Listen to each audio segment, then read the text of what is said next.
Welcome to the great debate. నేను వెంకటేష్ మెడకొండ. ఏపీలో AP CM YS Jagan London tour చర్చనీయాంశంగా మారింది. ఆయన లండన్ వెళ్లేందుకు, అంటే ఎన్నికలు అయిపోయిన 3-4 రోజుల తర్వాత లండన్ వెళ్ళే ఫ్యామిలీతో సహా విదేశీ పర్యటనకు వెళ్లేందుకు ఆయన సిద్ధమయ్యారు. ఇప్పటికే ఆ మేరకు కోర్టు అనుమతికి కూడా ఆయన దరఖాస్తు చేసుకోవడం జరిగింది. రైట్, ఇప్పుడు లండన్ వెళ్తున్న సందర్భంగా వెళ్తున్న సమయంలో, అంటే వెళ్లేందుకు సిద్ధమవుతున్న తరుణంలో పర్టికులర్గా టీడీపీ కొన్ని వ్యాఖ్యలు చేస్తూ ఉంది. టీడీపీ రాష్ట్ర అధ్యక్షుడు అచ్చెన్నాయుడు కూడా ఈరోజు కొన్ని కీలక వ్యాఖ్యలు చేయడం జరిగింది. ఆయన పారిపోతున్నారు, ఎన్నికల్లో ఓటమి ఖరారైందని తెలుసు ఆయనకి, అందుకే లండన్కి ముందే పారిపోతున్నారు, ముందే బ్యాగ్స్ అన్ని కూడా సర్దుకుంటున్నారని కొన్ని వ్యాఖ్యలు చేస్తూ ఉన్నారు.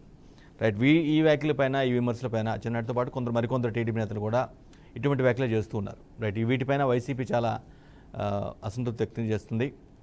అలా ఏ విధంగా అనుకోగలుగుతారు? అంటే వన్ సైడ్గా అనుకోవటమైనా, వెకేషన్కి వెళ్ళి ఉండొచ్చు కదా, అలా ఎందుకు అనుకోవట్లేదు అనేది పర్టికులర్గా వైసీపీ నుంచి వస్తున్నటువంటి ప్రశ్నలు.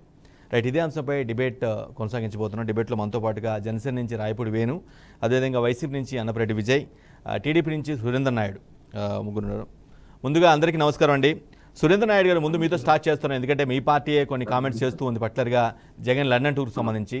మీరు ఇలా ఎందుకు అనుకోవట్లేదు? ఏ విధంగా అంటే ఆయన విజయోత్సాహం, అంటే విజయం నాకు ఖచ్చితంగా గెలుస్తానని నమ్మకంతో, భరోసాతో ఒక ఫ్యామిలీతో కలిసి లండన్ టూర్ వెళ్తున్నారు. వాళ్ళ పిల్లలు కూడా అక్కడే చదువుకుంటున్నారు కాబట్టి ఆబ్వియస్గా అక్కడికి వెళ్తున్నారు అనుకోవచ్చు. అలా ఎందుకు అనుకోవట్లేదు? పారిపోతున్నారని ఎందుకు బలమైన స్టేట్మెంట్ ఇస్తూ ఉన్నారు? ముందుగా మీకు ప్యానల్లో ఉన్నటువంటి మిత్రులకి, అదేవిధంగా మన బీఆర్కే న్యూస్ ఛానల్ వీక్షిస్తున్నటువంటి ప్రేక్షక లోకానికి శుభ సాయంకాలం తెలియజేసుకుంటూ, సరే ఇప్పుడు అర్థమైంది సార్, ప్రపంచం అంతా అర్థమైపోయింది. మన రాష్ట్రం కాదు, మన దేశం కాదు, ప్రపంచం అంతా కూడా జగన్మోహన్ రెడ్డి గారు ఇంటికి పోతున్నాడు అనేది అర్థమైపోయింది. ఇది ఎందుకు వాడుతున్నానంటే ఈ మాట, ఏదైతే అధికారం లేకొచ్చినటువంటి సంవత్సర కాలం తర్వాత ఎవరు ఎంతమంది ఒక్కటైనా నా ఎంటుక పీకలేడు అన్నాడు ఫస్ట్ లో. రెండోసారి ఒక 2 సంవత్సరాల తర్వాత ఇంకొక మాట చెప్పాడు. ఆ రోజు ఏమని చెప్పాడు? మిమ్మల్నే నమ్ముకున్నాను అన్నాడు. దాని తర్వాత వాలంటీర్లే దిక్కు అన్నాడు. నిన్నటికి నిన్న 3 రోజులు 4 రోజులకు ముందు వన్ సైడ్ ఎలక్షన్ జరిగే మాదిరి లేదు, అధికారులను మార్చేస్తున్నారు, చాలా ఇబ్బందికర పరిస్థితులు ఏర్పడేటట్టున్నాయి, పారదర్శక ఎలక్షన్ జరగవేమో అని అనుమానంగా ఉంది, మీ బిడ్డను మీరే కాపాడుకోవాలా అని చెప్పే పదాలు ప్రయోగించాడు. దీని అర్థం ఏంది అంటే, ఎన్ని వేరియేషన్స్ ఉన్నాయి చూసారా మీరు? ఇన్ని వేరియేషన్స్ ఒక మనిషిలో ఉన్నాయి అంటే ఆ మనిషి యొక్క ప్రవర్తన, అదే విధంగా అతను ఓడిపోతున్నాడు, మనం ఓడిపోతున్నాము అని చెప్పలేకుండా ఇవన్నీ వెలగక్కుతున్నాడు. దీనికి తోడు ఇంట్లో పోరు స్టార్ట్ అయిపోయింది. తల్లి వదిలేసి వెళ్ళిపోయింది, చెల్లెలు బయట వెళ్ళిపోయింది. ఇవన్నీ బాధలు పడిపోయి ఇంకా మనం వెళ్ళిపోతున్నాము, మనకైతే ఈ రాష్ట్రంలో నౌకలు చెల్లిపోయినాయి, ఇంకా మనం ఉండలేము అనేది అర్థమైపోయింది. కాబట్టి మనం చేసేదే కాదు, తెలుగుదేశం పార్టీ వాళ్ళు చేసేదే కాదు, రాష్ట్ర వ్యాప్తంగా ప్రజలందరూ కూడా ఇదే ఆలోచనలో ఉన్నారు. ఇదే సురేంద్ర నాయుడు గారు, నా పాయింట్ ఏంటంటే, ఆయన శాశ్వత సిటిజన్గా అక్కడ ఏమి ఉండిపోరు కదా. ఆయన 10 రోజులైనా 15 రోజులైనా మళ్ళీ తిరిగి రిటర్న్ అవుతూ ఉంటారు. కానీ మీరు మాత్రం చాలా బలంగా పారిపోతున్నాడు, ఇంకా రారు అనే వ్యాఖ్యలు ఎలా అటువంటి వ్యాఖ్యలు ఎందుకు చేస్తున్నారు? ఇప్పుడు నీరవ్ మోడీ చూసాం మనము. అదే కింగ్ ఫిషర్ అతని పేరు విజయ్ మాల్యా గారిని చూసాము. వీళ్ళందరూ కూడా యాత్రలకి పోయినారు, నైట్ పోయినారు, యాత్రలకు పోయినారు, ఆడే సెటిల్ అయిపోయినారు. ఈయన ఆల్రెడీ ఇక్కడ సంపాదించిన డబ్బులన్నీ కూడా ఏదైతే ఈ పిచ్చి ముందు తయారు చేశారు కదా, జే బ్రాండ్, ఈ లిక్కర్ బ్రాండ్ తయారు చేసి పేటిఎం మాత్రం పనిచేయదు, దీనికి మాత్రం పేటిఎం పనిచేయదు, మిగతా దగ్గరంతా పేటిఎం పనిచేస్తాయని బ్లాక్ మనీ తీసుకుంటున్నాడు కదా. ఈ బ్లాక్ మనీ అంతా నేరుగా అక్కడ పంపించేశాడు, ఆల్రెడీ డంప్ చేసి పెట్టేస్తున్నాడు డబ్బులు. ఈయన నుండి అక్కడ పోయి సెటిల్ అయిపోవడం, ఇంకా తిరిగి మనం ఆంధ్రప్రదేశ్కి రావాల్సిన అవసరం లేదు. ఆంధ్రప్రదేశ్కి వస్తే కూడా ప్రజలు మనం నమ్మే పరిస్థితుల్లో లేరు. రేపు ప్రజలు మనకు తీర్పు ఇచ్చేస్తున్నారు.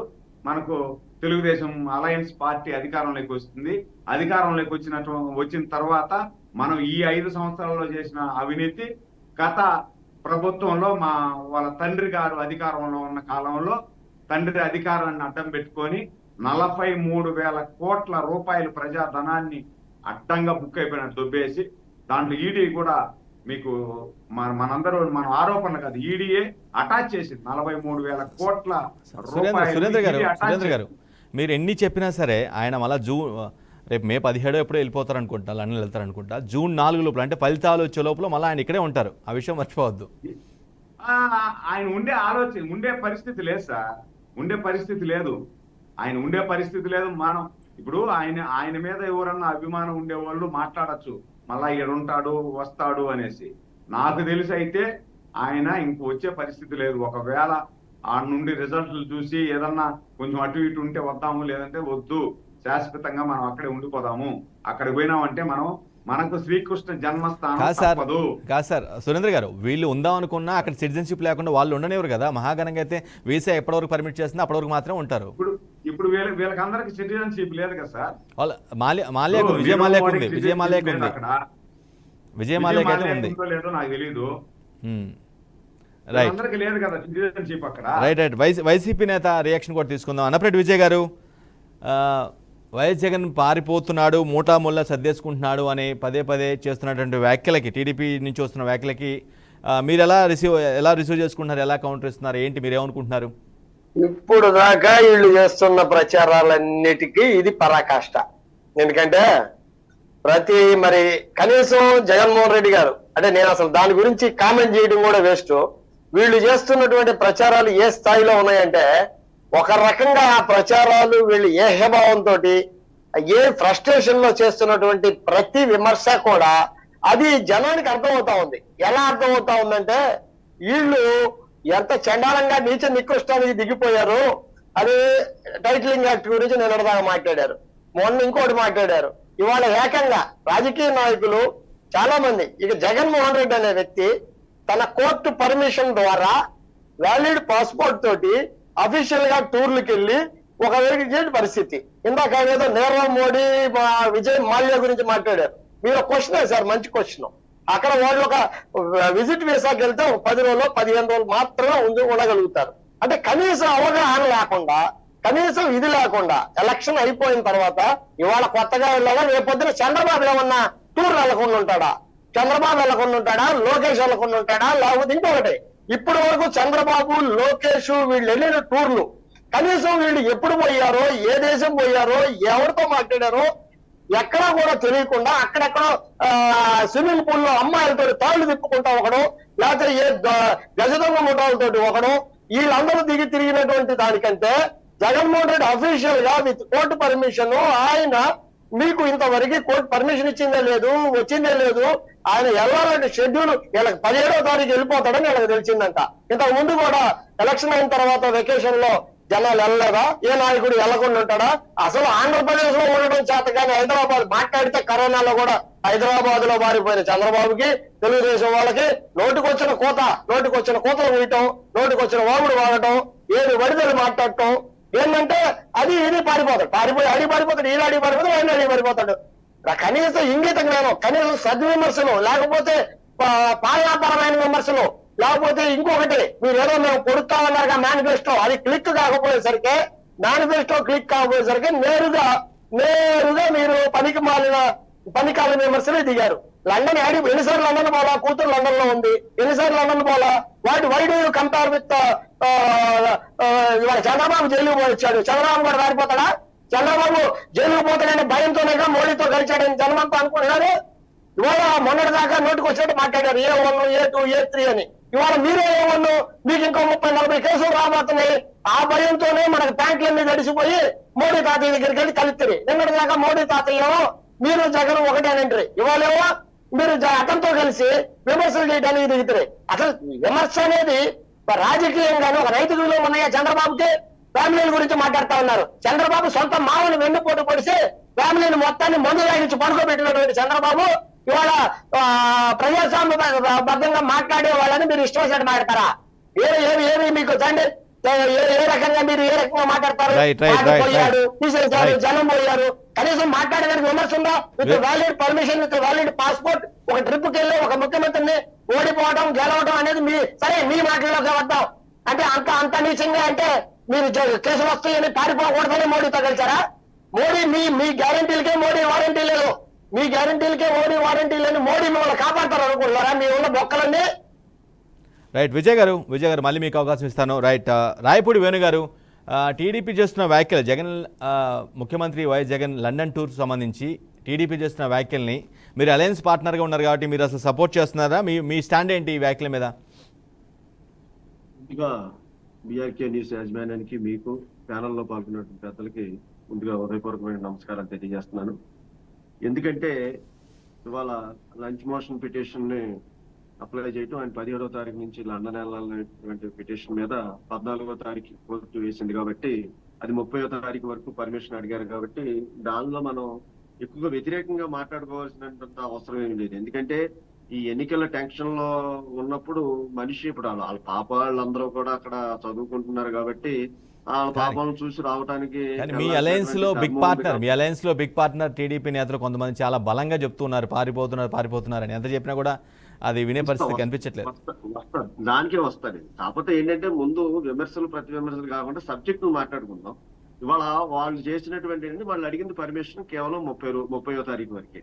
మనం అనుకున్నట్టుగా 30 తర్వాత ఆయన రాడు అనుకుంటే చట్టం ఊరుకోదు. ఎందుకంటే ఆయన మీద ఈడీ కేసులు బళ్ళని ఉన్నాయి, విచారణ జరగాల్సినటువంటి పరిస్థితులు ఉన్నాయి కాబట్టి మరి తప్పించుకుని వెళ్ళటానికి అయితే ఎట్టి పరిస్థితుల్లో కూడా అవకాశం లేదు. కోర్టు అన్ని షరతులతో కూడినటువంటి పర్మిషన్ ఇచ్చింది కాబట్టి ఆ విషయంలో మనం ఆలోచించాల్సినటువంటి అవసరం లేదు. ఇక్కడ ఇంకొక విషయం మనం ఆలోచించాలి. ఎందుకంటే ఇవాళ తెలుగుదేశమా జనసేన మాట్లాడుతున్నారు అని అంటే అదేదో గిట్టకో లేకపోతే ప్రధానమైనటువంటి ప్రతిపక్షంలో ఉన్నారు అనేటువంటి ఉద్దేశంతో మాట్లాడుతున్నారు అనుకున్నారు. స్వయాన షర్మిలారెడ్డి గారే ఆయన ఈ విషయాన్ని మొట్టమొదటిగా ఆమె వెల్లడించినటువంటి ప్రెస్ రిలీజ్ చేసింది ఆమె ఫస్ట్. ఈయన విదేశాలు వెళ్ళిపోతున్నాడు మరి జగన్మోహన్ రెడ్డి గారు అనేటువంటి విషయాన్ని ఒక అనుమానాన్ని వ్యక్తపరిచిన వ్యక్తి స్వయాన తన సొంత సబ్జెక్ట్ టు ది కరెక్షన్. వేణుగారు subject to the correction. YS Sharmila garu చాలా క్లారిటీగా దీని మీద వివరణ కూడా ఇవ్వడం జరిగింది. నేను వైఎస్ అవినాష్ రెడ్డి గురించి మాట్లాడాను తప్పించి తన అన్న గురించి కానీ వదిన గురించి మాట్లాడలేదని షర్మిల క్లారిటీ కూడా ఇవ్వడం జరిగింది. అయితే నేను వెళ్ళలేదు, దాని మీద నేను వెనక్కి తీసుకుంటాను మాటని. సరే, అయితే ఏదేమైనప్పటికీ కూడా ఈ 5 సంవత్సరాల యొక్క వైఎస్ఆర్సీపీ ప్రభుత్వం యొక్క పరిపాలన పూర్తిగా వైఫల్యం చెందింది. దానిలో భాగంగానే ఈ కూటమంతా కూడా ఏకమవటం, ప్రజాస్వామ్య పరిరక్షణ కోసం ఏదైతే వైఎస్ఆర్సీపీ పార్టీ ఓటు చేరలేకుండా మరి ఎన్డీఏ కూటమిగా ఇవాళ 14 సంవత్సరాల అనుభవం కలిగినటువంటి చంద్రబాబు నాయుడు గారి యొక్క నాయకత్వాన్ని గాని అదేవిధంగా మోడీ గారి యొక్క నాయకత్వాన్ని గాని బలపరిచి దేశాన్ని రాష్ట్రాన్ని కాపాడుకోవాలనేటువంటి మా అధినాయకుడు పవన్ కళ్యాణ్ గారి యొక్క ఆలోచనతో ఎన్డీఏ కూటమిగా ఏర్పడటం, ఇవాళ జరుగుతున్నటువంటి పరిణామాలు, ఈ 10 రోజుల నుంచి జరుగుతున్నటువంటి ప్రచార పరిణామాలు చూసుకున్నట్టయితే ప్రజల్లో పూర్తిగా మార్పు వచ్చిందనేటువంటి విషయాన్ని మనం గ్రహించాలి. ముందుగా ఎందుకు మార్పు వచ్చిందంటే ఇవాళ ఈ 5 సంవత్సరాల్లో కూడా ఎక్కడా కూడా అభివృద్ధి లేనటువంటి సంక్షేమం, ఆంధ్ర రాష్ట్రానికి కనీసం సంపద లేదు, పరిశ్రమలు లేవు, కనీసం ఒక ఆంధ్ర రాష్ట్రానికి రాజధాని కూడా లేనటువంటి పరిస్థితుల్లో ఇవాళ ఆంధ్రప్రదేశ్ ఉంది కాబట్టి ప్రజలు గమనిస్తున్నారు. కాబట్టి ఇంకొక 2-3-4 రోజుల్లో ప్రజల చేతుల్లోకి ఓటు అనేటువంటి ఆయుధం ఏదైతే భారత రాజ్యాంగం డాక్టర్ బిఆర్ అంబేద్కర్ చూపించినటువంటి ఓటు ద్వారా ప్రజలు ఈ ప్రజాస్వామ్యాన్ని కాపాడుకోవడానికి ప్రజలు చైతన్యం అయ్యారు. కాబట్టి తప్పకుండా ప్రజా తీర్పు ఎన్డీఏ కూటమికి అనుకూలంగా ఉంటుంది. తర్వాత చెప్పేది ఏంటంటే ఇందాడు అన్న చెప్పాడు, వైసీపీ అన్న ఏమంటాడంటే ల్యాండ్ టైటిలింగ్ యాక్ట్ మీద ఏదో విమర్శలు చేస్తున్నారన్నారు. ల్యాండ్ టైటిలింగ్ యాక్ట్ పూర్తిగా అవాస్తవం. రేపొద్దున ఎన్డీఏ కూటమిలో 2వ సంతకమే దాన్ని రద్దు చేసేటువంటి పరిస్థితులు ఉన్నాయి. ఇది ఎంత నష్టం జరుగుతుందంటే 3 వ్యవస్థలు దెబ్బతినేటువంటి పరిస్థితులు ఉన్నాయి. 1 రెవెన్యూ వ్యవస్థ, 2 రిజిస్ట్రేషన్ వ్యవస్థ, 3 న్యాయ వ్యవస్థ. ఈ 3 వ్యవస్థలో కూడా ఒక టిఆర్ఓని పెట్టి ఒక ఆఫీసర్ ని పెట్టి ప్రభుత్వం ఎవరైతే నియమిస్తారో వాళ్ళ ద్వారా ఈ 3 వ్యవస్థల్ని కూడా కుంటుపరిచి మరి అధికారాన్ని వాళ్ళ చేతుల్లోకి అప్పచెప్పడం అనేది భవిష్యత్తులో జరిగేటువంటి నష్టం కాబట్టి మన ఈ ల్యాండ్ టైటిలింగ్ యాక్ట్ మాత్రం తక్కదో పట్టించొద్దని చెప్పి నేను సోదరులు వైఎస్ఆర్సీపీ పార్టీ నాయకులకి నేను చెప్తున్నాను. కాబట్టి right, దాని వల్ల right. ప్రజలకు నష్టం ఉంది. దాని మీద లాయర్లు పోరాటం చేశారు. కాబట్టి తప్పకోకుండా దాని వల్ల భవిష్యత్తు నష్టం ఎక్కువగా ఉంది. కాబట్టి ఇలాంటి నష్టాలతో కూడినటువంటి పరిపాలన ఈ 5 సంవత్సరాలు పరిపాలించారు. కాబట్టి జగన్మోహన్ రెడ్డిని ప్రజలు ఇంటికి పంపడానికి సిద్ధంగా ఉన్నారు. సరే, ఆయన విదేశీ టూర్ మీద అయితే ఎక్కువ విమర్శలు ప్రతి విమర్శలు తీసుకోవాల్సిన అవసరం లేదు. రేపు 14వ తారీఖున కోర్టు సరైనటువంటి గైడ్ లైన్స్ ఇచ్చింది కాబట్టి దాని ప్రకారం ఫాలో అవుతారా అని అనుకుందాం. లేకపోతే చట్టం తన పని తాను చేస్తుంది. రైట్. ఇదే అంశంపై డిబేట్ కొనసాగిద్దాం. జగన్ లండన్ టూర్ పైన విపక్షాల విమర్శలు, జరుగుతున్న పరిణామాలపైన మనం డిబేట్ కొనసాగిస్తున్నాం. రైట్, సురేంద్ర నాయుడు గారు, రైట్, మీరు పార్టీ అధికార ప్రతినిధిగా, పార్టీ నేతగా అధికార పార్టీ యొక్క రూలింగ్ తప్పట్టచ్చు, లేదంటే వైఫల్యాలు ఉంటే చెప్పొచ్చు. కానీ ఇటువంటి ఒక చిన్న లాజిక్ మిస్ అవుతూ మీరు చేస్తున్న కామెంట్స్, పారిపోతున్నాడు అనేది మీకే బూమరాంగ్ అవుద్దాం, ఒకసారి ఆలోచించుకోలేము సురేంద్ర నాయుడు గారు. అంటే అట్లేం లేదు. ఆయన ప్రెస్టేషన్ లో ఆయన మాట్లాడే పద్ధతి, ఆయన మాట్లాడే విధానము, దీన్ని బట్టి చిన్న పిల్లోడికి కూడా ఇట్టే అర్థమైపోతుంది ఆయన లోపల ఏముంది ఏమి అనేది. కాబట్టి దాన్ని బట్టే మనం లాజిక్ తీసుకొని మాట్లాడుతున్నాం. దీంట్లో లాజిక్ మిస్ అయ్యేదానికి ఏమి లేదు. ఆయన చేసిన కార్యక్రమాలు ఈ 5 సంవత్సరాలలో మనం చూసాం. ఆయన ఏదన్నా చిన్న చిన్న కార్యక్రమాలు, చిన్న చిన్న పొరపాట్లు చేసి ఉంటే అందరూ కూడా సరే ఏదో అనేసి అనుకుంటారు. ఆయన అధికారంలోకి వచ్చినటువంటి మరుస రోజు నుండే, ఫస్ట్ మీటింగ్ నుండే అధికారంలోకి వచ్చి ఐఏఎస్ ఆఫీసర్లందరినీ కూడా మీటింగ్ పెట్టి ప్రజావేదికను కూల్చిన రోజు నుండే ఆయన ఈ రాష్ట్రానికి పనికిరాడు అనేది అర్థమైపోయింది. రాష్ట్రానికి కావాల్సినటువంటి రాజధానిని ఒక జంగిల్ ఇదిగా చేసేసాడు. అదే విధంగా పోలవరాన్ని నాశనం చేశాడు. ఇవన్నీ చేసేసి ఈరోజు మళ్ళా అధికారంలోకి నేను వస్తాను అని చెప్పుకుంటూ మొన్న దాకా గడిపాడు. మొన్నటి నుండి ఆయనకు అర్థమైపోయింది ప్రజల్లోకి వెళ్ళి. అంటే ఎందుకంటే ఆయన తాడేపల్లి ప్యాలెస్ లో ఉన్నంత సేపు కలలుగంటా ఉన్నాడు. ఆత్మలతో మాట్లాడే అలవాటు ఆయనకు ఉంది కాబట్టి ఆత్మలతో నైట్ లో మాట్లాడి నువ్వు గెలుస్తావు అని ఆత్మలు చెప్తే దాన్ని తీసుకొచ్చి మనందరికీ కూడా గెలుస్తా ఉన్నాము మనము అని చెప్పి చెప్పుకుంటా ఉన్నాడు. అది ఇప్పుడు ఆయన గెలవడం అనేది అందరికి అర్థమైపోయింది, ప్రజలకు అర్థమైపోయింది, ఆయనకు అర్థమైపోయింది. కాబట్టి ఆయన ఇంకా ఈయన ఉండి ఉపయోగం ఏముంది? ప్రజలకు అర్థమైందా, మీకు అర్థమైందా? లాలూ ప్రసాద్ యాదవ్ గారు ఉన్నారు కదా సార్, సురేంద్ర గారు, లాలూ ప్రసాద్ యాదవ్ మనం చూసాం అందరూ. సురేంద్ర గారు, లాలూ ప్రసాద్ యాదవ్ ఆయన గెలవడు అని ప్రజలకు అర్థమైందా, మీకు అర్థమైందా, మీరే అనుకుంటున్నారా? ఆయనకి అర్థమైపోయింది, ప్రజలకు కాదు. ప్రజలు ఈయనకు ఓటేయరు అనేది ఆయనకు అర్థమైపోయింది, ప్రజలకు కాదు. ప్రజలకు ఎప్పుడూ అర్థమైపోయింది. ఈయన ఎప్పుడైతే ప్రజావేదిక కూలగొట్టి రాజధానిని నాశనం చేసి పోలవరాన్ని లేకుండా చేసేసి అభివృద్ధిని పూర్తిగా తుంగలో దొక్కి 5 రూపాయలకు అన్నా క్యాంటీన్ అన్నం పెట్టేటువంటి అన్నా క్యాంటీన్ కూలగొట్టినాడే ఆ రోజే ప్రజలందరూ కూడా డిసైడ్ అయిపోయినారు. కాకపోతే ఈ 5 సంవత్సరాలలో ఈ రాక్షసుడు అడ్డం మాట్లాడిన వాళ్ళందరినీ కూడా జైలు పాలు చేస్తున్నాడు. ఏదన్నా మాట్లాడితే దాడులు చేస్తున్నాడు, కేసులు పెడుతున్నారు. ఎస్సీ లేదు, ఎస్టీ లేదు, మైనారిటీ లేదు. ఎవరైతే అతనికి అండగా నిలబడ్డారో ఓట్లేసి గెలిపించి అధికారంలోకి తీసుకొచ్చి జగన్మోహన్ రెడ్డి ఏదో ఉద్ధరిస్తారు అని చెప్పి అనుకున్నారో అలాంటి వర్గాల మీదనే ఆయన ఎప్పుడైతే దాడి ప్రారంభించాడో ఆ రోజే ఆ వర్గాలన్నీ కూడా దూరం అయిపోయాయి. ప్రధానంగా ఆయనకు ఓట్లేసింది ఎవరు?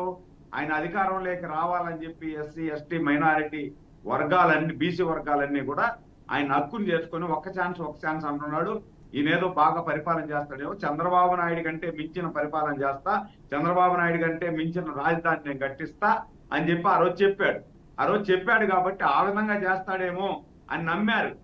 ఈయన మీద పెట్టుకున్నటువంటి నమ్మకాన్ని ఫస్ట్ మీటింగ్ లోనే ఈయన కోల్పోయినాడు. సురేంద్ర గారు డిసైడ్ అయిపోయినారు. కాకపోతే ప్రజలు వెయిట్ చేశారు సందర్భం కోసం, సమయం కోసం. అభివృద్ధి విషయంలో ఏమో కానీ సురేంద్ర గారు, అభివృద్ధి విషయంలో ఏమో కానీ సంక్షేమ విషయంలో మీ పార్టీ అధినేత కంటే కొంత బెటర్గా చేశాడని చాలా మంది వాదన. ఎట్లా సార్? ఇప్పుడు మా పార్టీ కంటే బెస్ట్ గా చేసేదానికి మేము 200 రూపాయల పింఛన్ని 2000 రూపాయలు చేశాం. చంద్రన్న బీమాలో సహజంగా మరణిస్తే 2 లక్షల రూపాయలు ఇచ్చాం. యాక్సిడెంట్ లో మరణిస్తే 5 లక్షల రూపాయలు ఇచ్చి ఆ కుటుంబాన్ని ఆదుకున్నాం. అదే విధంగా ఎస్సీ ఎస్టీ మైనారిటీ బిడ్డలు ఏదైనా పెళ్లి చేసుకోవాలంటే పెళ్లి చేసుకునే దానికి వాళ్ళకు ఇబ్బందిగా ఉందంటే 1 లక్ష రూపాయల దాకా వాళ్ళకు పెళ్లి కానుకలు ఇచ్చాం. అదే విధంగా బడుగు బలహీన వర్గాలు కూడా పండగ పూట పాయసాన్నం తినాలని ప్రతి వర్గానికి కూడా సంక్రాంతికి ఇచ్చాం, ముస్లింస్ కు రంజాన్ తోఫా ఇచ్చాం, క్రిస్టియన్స్ కానుకలు ఇచ్చాం. ఇవన్నీ ఇచ్చాం. సగటు మానవుడు 5 రూపాయలకు అన్నం తినేదానికి తెల్లవారితో మధ్యాహ్నం సాయంకాలం 15 రూపాయలు ఉంటే ఒక రోజు గడిపే విధంగా పంచబచ్చి పరమాణం పెట్టేటట్టుగా ఫుడ్ పెట్టాం. అదే విధంగా ఎవరైతే చేతి గుర్తుదారులు ఉన్నారో వీళ్ళకందరికీ కూడా 90% సబ్సిడీతో పనిముట్లు ఇచ్చాం. అదే విధంగా ఈ ఎస్సీలు ఎవరైతే ఉన్నారో వాళ్ళు ట్యాక్సీ డ్రైవర్లు కాకూడదు, సురేంద్ర గారు ఇన్నోవాలన్నీ కూడా సురేంద్ర గారు రోడ్డు పక్క మట్ల 5 రూపాయలకు భోజనం తినడానికి కంటే కూడా దానికంటే కూడా మేము సంక్షేమం ద్వారా ఇంట్లోనే కాలు మీద కాలుసుకుని తినేలాగా సంక్షేమాన్ని అందిస్తున్నాం, పథకాలను పంపిస్తున్నాం అనేది వీళ్ళ వాదన, వైసీపీ వాదన. అదే సార్, పథకాలంటే ఏం పంపించారు మీరు పంపించిన కొత్తగా ఏర్పాటు చేసిన పథకం ఏదుంది ఒక చెప్పండి. తెలుగుదేశం ప్రభుత్వంలో చేసిన పథకాలకి మీరు పేర్లు మార్చారు తప్పించి తెలుగుదేశం ప్రభుత్వం ఇస్తున్నటువంటి 100 పథకాలని మీరు తుంగలో దొక్కేశారు. చంద్రన్న బీమా ఎందుకు అమలు చేయలేదు మీరు? ఆ ఇంటి పెద్ద ఏదన్నా యాక్సిడెంట్ లో చనిపోతే 5 లక్షలు ఇచ్చి ఆదుకుంటాం ఆ ఇంటిని తుంగలో దొక్కారు కదా, లేదు కదా. విదేశీ విద్య ఎక్కడ పోయింది? చదువుకునే దానికి విదేశాలకు పోయి విద్య చేసేదానికి సహాయం అందిస్తా ఉన్నారు. విదేశీ విద్య ఎక్కడ పోయింది? పెళ్లి చేసుకునే దానికి పెళ్లి కానుకలు ఇస్తున్నారు, ఎక్కడ పోయింది? చంద్రన్న సంక్రాంతి కానుకలు మీరు ఇంటికాడ రైట్ అడుగుదాం, విజయ్ గారిని అడుగుదాం, వైసీపీ నేత విజయ్ గారిని అడుగుదాం. మీరు లేవనెత్తిన అంశాలు మొత్తం విజయ్ గారిని అడుగుదాం. విజయ్ గారు, కూటమి ఫామ్ అవటానికి 1 సంవత్సరం ముందు వరకు ఎంతమంది ఒక్కటైనా సరే నా వెంట్రుకు కూడా పీకలేరన్న మీ పార్టీ అధినేత, కానీ కూటమి ఫామ్ అయిన తర్వాత కాలం గడిచిన తర్వాత ఎందుకో ఒక్క నోటించడానికి ఇంతమంది వచ్చారని పదే ఎందుకు చెప్పుకోవాల్సి వచ్చిన పరిస్థితి వచ్చింది? ఆ స్వరం ఎందుకు మారిందంటే ఏం చెప్తారు మీరు? స్వరం మారటమే ఉంది. ఒక్క నోయటానికి ఇంత శాతకాని వాళ్ళందరూ ఒక్కటయ్యారని చెబుతున్నాం. దాన్ని మీరు విపరీతార్థాలు ఇస్తే మేమేముంది? ఇప్పుడు ఒక్కడు అనేది ఒక్కడు, ఎప్పుడైనా ఒక్కడే. ఏదో మహేష్ బాబు సినిమాలో పాట ఉంది చూడండి, నిండు చంద్రుడు ఒక్కవైపు సొక్కలన్నీ ఒకవైపు అని. సొక్కలన్నీ కలిసిన చంద్రుడు కాలేడు కదా, పేరులో చంద్రబాబు ఉన్నంత మాత్రం చంద్రుడు అవుతాడా? అదే ఇవన్నీ పక్కన పెడితే ఇప్పుడు ఆయన చాలా వండర్ఫుల్ విషయాలు చెప్పాడు. అన్నా క్యాంటీన్ లో భోజనం పెట్టామని. అన్నా క్యాంటీన్ అనేది 2600 కోట్లు కుంభకోణం. దానిలో 5 రూపాయలకి భోజనాన్ని 76 రూపాయలకి కాంట్రాక్టర్లకు ఇచ్చి 600 కోట్ల రూపాయలు బాకీలు ఎవరు కట్టారు? కొన్ని విషయాల్లో వైసీపీ ఎక్కడ ఫెయిల్ అయిందంటే చంద్రబాబు చేసిన కుంభకోణాల డబ్బులు బాకీలు, కరెంటు బాకీలు, అన్న క్యాంటీన్ బాకీలు, ఇట్లాంటి బాకీలు కట్టిన విషయాన్ని దాడతల్లం చేయడంలో కూడా వైసీపీ వెనకబడి ఉంది. అట్లాంటి ఏళ్ళలాగా ఎదురు దాడి చేసి దొంగ దాడి చేసేటువంటి తప్పుడు ప్రచారాలు చేయలేకపోవడం వైసీపీకి అదొక మైనస్.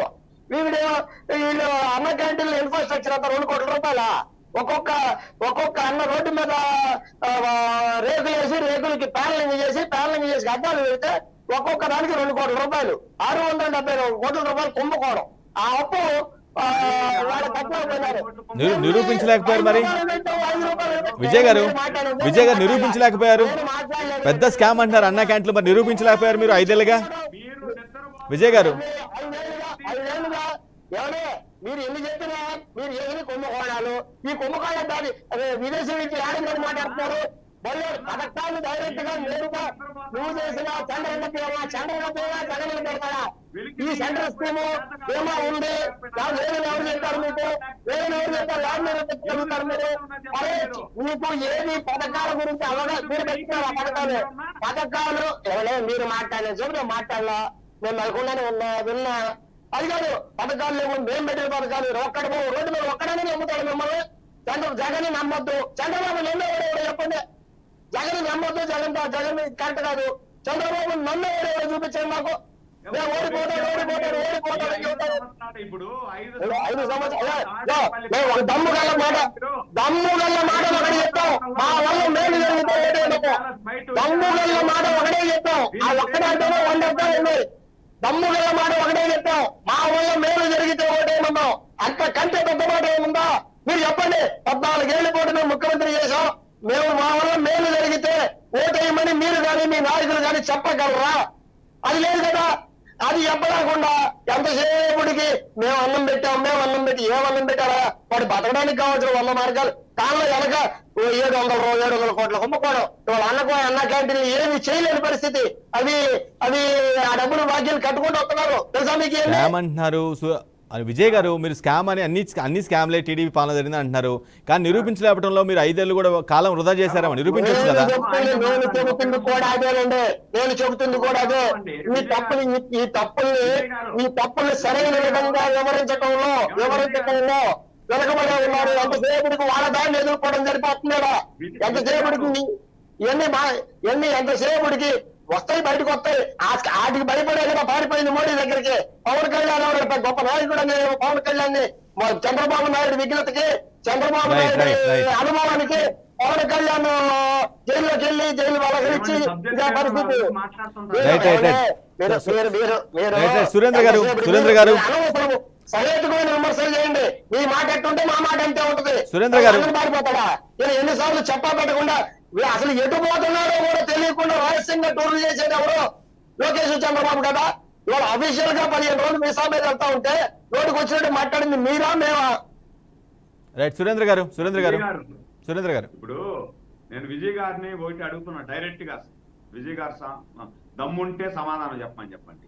ఈరోజు అధికారంలోకి రాకముందు పాదయాత్ర చేసేటప్పుడు ఈయన ఏం చెప్పాడు? నేను మద్య నిషేధం చేస్తాను, అవ్వాతాతలకు 3,000 రూపాయలు పింఛన్ ఇస్తాను, అదే కాకుండా ప్రత్యేక హోదా తీసుకొస్తా, ఇదే రాజధాని కట్టిస్తా అని చెప్పి అధికారంలోకి వచ్చాడు కదా. అధికారంలోకి వచ్చిన తర్వాత పెంచుకుంటూ పోతానన్నాడు. ఈ రోజు నెలకు ముందు బయట వచ్చి ఈరోజు తాడేపల్లి ప్యాలెస్ నుండి 5 సంవత్సరాలు బయట వచ్చాడు. ఒక్క రోజైనా పరదాలు లేకుండా బయట వచ్చి ఒక్క ప్రెస్ మీట్ చెప్పాడా? ఒక్క ప్రెస్ కాన్ఫరెన్స్ పెట్టారా చెప్పండి? మీలాంటి మీడియా మిత్రులు అడిగేటువంటి ప్రశ్నకి డైరెక్ట్ గా ఒక్క రోజైనా సరే సమాధానం చెప్పాడా? లేదు, నేను ఈ రాష్ట్రంలో 5 సంవత్సరాలలో ఇంత సంక్షేమం తీసినాను, ఇన్ని అభివృద్ధి కార్యక్రమాలు చేసినా, ఒక రోడ్డు వేసినా, ఒక తట్ట మట్టి వేసినా, వాళ్ళకి నీళ్లు ఇచ్చినా అని చెప్పి ఒక్క రోజు వచ్చి రోడ్డు మీద వచ్చి మాట్లాడినాడా? ఈయన ఏం మాట్లాడుతున్నాడు? మీటింగ్ వచ్చినాడంటే బయట వచ్చాడంటే దుష్ట చతుష్టయం ఇది చెప్తున్నాడు తప్పించి మాట్లాడదాం.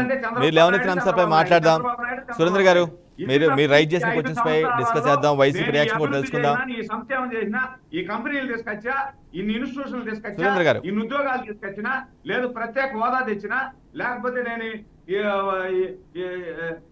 ఈ పిల్లలకు ఉద్యోగం తీసుకొచ్చినా అని చెప్పొచ్చు కదా. మద్య నిషేధం చేస్తానన్నాడు, ఎందుకు చేయలేదు మద్య నిషేధం? ఈ రోజు ఏ ముఖం పెట్టుకొని ఓట్లు అడిగేదానికి వస్తున్నారు మీరు? మద్య నిషేధం చేసే ఓటు అడుగుతానన్నారు కదా. ఏ ముఖం పెట్టుకొని మీరు మద్య నిషేధం చేయకుండా ఓటు అడుగుదాం. సురేంద్ర గారు అడుగుదాం. ఈ క్వశ్చన్స్ మీరు రైట్ చేసిన క్వశ్చన్స్ మొత్తం కూడా అన్నపరెడ్డి విజయ్ గారిని అడుగుదాం. రైట్, ఏపీలో రాజకీయ పరిణామాలు, జగన్ లండన్ టూర్ పైన జరుగుతున్న పరిణామాలపైన మనం మాట్లాడుతూ ఉన్నాం, డిబేట్ కొనసాగిస్తున్నాం. రాయపూడి వేణు గారు, ఇంకా పోలింగ్కి 2-3 రోజులు సమయం ఉంది. రిజల్ట్ రావడానికి ఇంకా చాలా రోజులు సమయం, జూన్ 4వ తారీఖు అంటే చాలా రోజులు, ఆల్మోస్ట్ 25 డేస్ అటు ఇటుగా సమయం ఉంది. కానీ ఇంతలోనే ఇంకా ఓటింగ్ కాకముందే, రిజల్ట్ రాకముందే చాలా కాన్ఫిడెన్స్గా మీరు కానీ మీ అలయన్స్ పార్ట్నర్లు కానీ వచ్చేది మేమే అని చాలా బలంగా చెప్తున్నారు. ఎట్లా అది మీకు ఎలా తెలుస్తుంది? ఎందుకు అంత బలంగా చెప్పాల్సి వస్తుంది మీరు? ఇందాకడ మీరు వేసిన ప్రశ్నకి విజయ్ అన్న ఏదో చెప్పాడు, ఏదో అంతకు ముందు కూటమి కాకముందు ఎంతమంది వచ్చినా తల మీద ఎంట్రుకతో సమానం అన్నటువంటి జగన్మోహన్ రెడ్డి గారు క్రమేణీ ఆయన యొక్క ఆవేశపూరితమైనటువంటి ఇంతమంది ఒకరి మీద కలిసి కట్టుకుని వస్తారా అనేటువంటి విషయం మీద విజయాన్ని ఇద్దరు చెప్పాడు. అది తప్పన్నా. ఎందుకంటే వాళ్ళ ప్రాణాన్ని తీసేటువంటి ఒక సింహాన్నో లేదా ఒక పులినో పట్టుకోవాలంటే దానికి ఒక వల కావాలి, 10 మంది దాన్ని పట్టుకోవడానికి సిబ్బంది కావాలి, అనేక రకాల రక్షించడానికి, జనాన్ని రక్షించడానికి కొంతమంది మరి దాన్ని పట్టుకునేటువంటి పరిస్థితులు మనం చూస్తున్నాం. కాబట్టి వాళ్ళు జగన్మోహన్ రెడ్డి గారు ఇవాళ ప్రజల్ని ఆ రకంగా 5 సంవత్సరాల నుంచి పీడించి ఒక ప్రమాదకరమైనటువంటి వ్యక్తిగా తయారయ్యారు. కాబట్టి ఇవాళ ఇంతమంది నాయకులు అందరూ కూడా ఆలోచన చేసి ఈ ప్రజాస్వామ్యాన్ని పరిరక్షించడం కోసం ఇలాంటి దుర్మార్గమైనటువంటి ప్రభుత్వాన్ని, ఇలాంటి ఫ్యాక్షన్ ప్రభుత్వాన్ని, ఇలాంటి ప్రజల్ని పీడించేటువంటి ప్రభుత్వాన్ని వాళ్ళ ప్రతిపక్షాల దగ్గర నుంచి ఇవాళ ఉద్యోగస్తుల దగ్గర నుంచి శ్రామికుడి వరకు కూడా ఉన్నటువంటి పరిస్థితుల్ని మరి అణగదొక్కుతున్నటువంటి పరిస్థితులు చూసి ఈ కూటమి ఏర్పడింది. కాబట్టి ఈ కూటమితో ఓడించాలనేటువంటి నడుము బిగించి ముందుకు రావడం జరిగింది అనేటువంటి విషయాన్ని సదరు ఇందాడు మీరు అడిగిన ప్రశ్న సమాధానం. రెండోది, ఇవాళ మీరు ఇంత కాన్ఫిడెన్స్ గా ఎలా చెప్పగలుగుతున్నారు అని అంటే, దాదాపు ఇప్పుడు ఈ డిబేట్ చాలదు కాబట్టి నేను క్లుప్తంగా హెడ్లైన్స్ తోనే ముగిస్తాను. దాదాపుగా భారతదేశ చరిత్రలో 75 సంవత్సరాలు స్వతంత్రం వచ్చిన తర్వాత ఈ జగన్మోహన్ రెడ్డి గారు వచ్చే నాటికి ఆంధ్రప్రదేశ్ అప్పు 2,50,000 కోట్లు ఉంది. ఇవాళ ఈ 5 సంవత్సరాల పరిపాలన పూర్తయ్యేటికి ఇప్పటికీ 11,50,000 కోట్లు అయింది. ఎందుకయింది ఈ 11,50,000 కోట్లు? మీరు ఒక సంపద లేకోకుండా అప్పు తీసుకొచ్చి పప్పుకూడు పెట్టినట్టుగా ఇవాళ సంక్షేమం అని చెప్పి అభివృద్ధిని కుంటుపరిచి, సరైనటువంటి రోడ్లు లేక, మౌలిక సదుపాయాలు లేక, పంచాయతీలకు అధికారాలు లేక, పంచాయతీల్ని దిష్టి బొమ్మలుగా చేసినటువంటి మీరు ఇవాళ రేపు పుట్టబోయేటువంటి బిడ్డకు కూడా 3 లక్షల రూపాయల అప్పులు చూపించినటువంటి మీరు ప్రజలు మిమ్మల్ని ఎలా నమ్మగలుగుతారు? కాబట్టి ఇవాళ ఈ జరిగినటువంటి 2 రోజులు ఈ ఉద్యోగుల ఎలక్షన్ ఈ రోజుతో ఆఖరు, ఈ రోజు వరకు జరిగినాయి. దాదాపుగా 90% ఉద్యోగులు ఇవాళ కొట్టు సత్యనారాయణ అక్కడ పోలింగ్ కేంద్రం దగ్గరికి వెళ్తే ఆయన వెనక్కి పారిపోయేటువంటి విధంగా పరిస్థితి చేశారు అక్కడ ఉద్యోగస్తులు. ఎందుకు చేశారు? ఇంత వ్యతిరేకత ఎందుకు వచ్చింది? మీరు ఉద్యోగస్తులను మోసం చేశారు, ప్రజల్ని మోసం చేశారు, సామాన్యులను మోసం చేశారు, శ్రామికులను మోసం చేశారు. ఇవాళ మీరు మాట ఇచ్చి తప్పి 365 కిలోమీటర్లు మీరు తిరిగి ప్రజల్ని ఒక్కసారి నన్ను నమ్మమని, నన్ను ఒక్కసారి ఆశీర్వదించమని చెప్పి అధికారంలోకి వచ్చి 151 మంది ఎమ్మెల్యేలు ఇచ్చి 30 మంది ఎంపీలని మీ చేతుల్లో పెట్టుకుని సమయం మించిపోతుంది, కంక్లూడ్ చేయండి వేణు గారు. సమయం మించిపోతుంది, కంక్లూడ్ చేయాలి ప్లీజ్. మెడలు వంచుతానటువంటి మీరు ఇవాళ మెడలు వంచి ఇవాళ ప్రజాక్షేత్రంలోకి వచ్చారు కాబట్టి మీ మెడలు ఇప్పుడు ప్రజలు వంచడానికి సిద్ధంగా ఉన్నారు. ఎన్నో రోజుల్లో తప్పకుండా మిమ్మల్ని ఇంటికి పంపించడానికి ప్రజలు సిద్ధంగా ఉన్నారు. 4వ తారీఖున ఎన్డీఏ కూటమి జూన్ 4న ఏర్పడబోతుంది. ఏదైతే హామీ ఇచ్చారో అవన్నీ కూడా అభివృద్ధితో కూడినటువంటి సంక్షేమం ఆంధ్రప్రదేశ్ అందిస్తారు. రైట్. విజయ్ గారు, ప్రధానంగా మీ పార్టీ మీ ప్రభుత్వం మీద జనరల్గా సహజంగా వినిపిస్తున్న బలమైన వాదన, ఎలిగేషన్ అనుకోవచ్చు, లేదంటే వాదన అనుకోవచ్చు. ఏమంటారంటే సంక్షేమం చేయడంలో తప్పు లేదు, కానీ అందుకోసం విపరీతంగా అప్పులు చేసి పంచడానికి తప్పుపడుతున్నారు. సంపద సృష్టించి మీరు కావాలంటే పనిచేసుకోండి అని అంటున్నారు. ప్రధానంగా బలంగా వినిపిస్తున్న వాదన ఇదే. సరే అండి, ఇప్పుడు ఇదే సంక్షేమానికి మించి సంక్షేమం చేస్తామని చెప్పిన వాళ్ళు ఏమన్నా నోట్లు ఏమన్నా ఆంధ్రప్రదేశ్ లో ప్రింట్ చేస్తారా? వీళ్ళు ఏమన్నా రాత్రికి రాత్రి సంపద సృష్టిస్తారా? వీళ్ళు ఏమన్నా కొత్తగా ఏమన్నా చేస్తారా? ఏంటంటే ఓవరాల్ గా ఎంతసేపటికి ఏంటంటే సంక్షేమంతో కూడిన అభివృద్ధి అంటే మీకు ఒక 100 బిల్డింగ్లు కట్టేసి చేయాలా? 17 మెడికల్ కాలేజీల అభివృద్ధి కాదా? స్కూళ్ళు ఇవాళ ప్రభుత్వ స్కూళ్ళు చైనా స్కూళ్ళ నుంచి విముక్తులయ్యి వాళ్ళ ఇంగ్లీష్ మీడియం ప్రభుత్వ స్కూల్లో చదువుకొని బిల్డింగ్లు బాగు చేసి ఆ స్థాయికి రావడం అభివృద్ధి కాదా? ఇవాళ హాస్పిటల్స్ కరోనా టైంలో యాడికి పోయారండి? ఇవాళ టూర్ కి బయటకు వెళ్తుంటే మాట్లాడుతున్నారు. కరోనా టైంలో హైదరాబాద్ లో దాక్కుంది ఎవరు? ఈ పవన్ కళ్యాణ్, చంద్రబాబు కదా. వీళ్ళు ఆంధ్రప్రదేశ్ లో ఎన్ని రోజులన్నా ఉన్నారా ఎప్పటికైనా?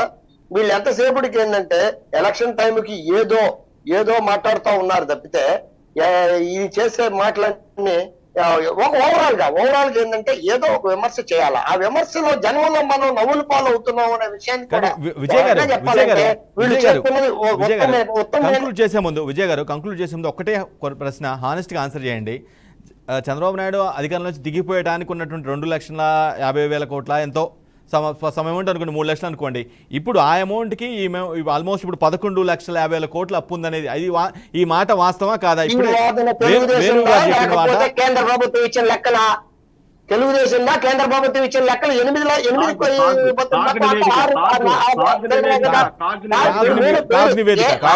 మీరు పార్లమెంట్ లో నిర్మలా సీతారామన్ చెప్పిన ఆన్సర్ గురించి మాట్లాడండి. మీ కూటమిలో మాట్లాడిన దానికి దానిలో యూ కెనాట్ మిక్స్. దాంట్లో కావాల్సినటువంటి అన్ని రకాల అప్పుల్ని ఒకే తాటి కింద కట్టేయలేరు. దీన్ని మీరు ఏంటంటే మీ వాదన తీసేయండి. కేంద్ర ప్రభుత్వం మీ కనక మేడం రవీంద్ర కుమార్ గారు అడిగిన సమస్యలు చెప్పింది. చంద్రబాబు నాయుడు హయాంలో అప్పంతా ఇప్పుడు అప్పంతా 4,94,000 చిల్లర చెప్పినారు. మీరు ఎంతసేపు 13, 11 పుట్టిన పెట్టక 30 లక్షలు. ఈ వాస్తవాలు కాని విషయాలు. సమయం మించిపోతుంది. సారీ సురేంద్ర నాయుడు గారు, thank you so much. Annapareddy Vijay గారు, అదేవిధంగా రాయపూడి వేణు గారు, రైట్, మీరు మాట్లాడాలనుకున్నారు బట్ సమయం మించిపోయింది. రైట్, ఇది వాటి the great debate. Of course జనరల్గా ఒక పార్టీ అధినేత కుటుంబ పరంగా ఏదైనా వెకేషన్కి వెళ్తే దాన్ని కూడా తప్పడాల్సిన అవసరం లేదనేది కొందరు వాదన. కొంతమంది మాత్రం కొంత ఓవర్ కాన్ఫిడెన్స్తో కొంచెం భయంతోనే అలా వెళ్తున్నారనే ఒక వాదన వినిపిస్తున్నారు. అది అంతగా డ్రాక్ చేయాల్సిన ఇష్యూ కాదనేది కొంతమంది ఫీలింగ్. రైట్, ఇది వాళ్ళ ది గ్రేట్ డిబేట్. మరో డిబేట్లో మళ్ళీ కలుద్దాం. అప్పటి వరకు చూసినటువంటి వీఆర్కే న్యూస్ తెలుగు సత్తా.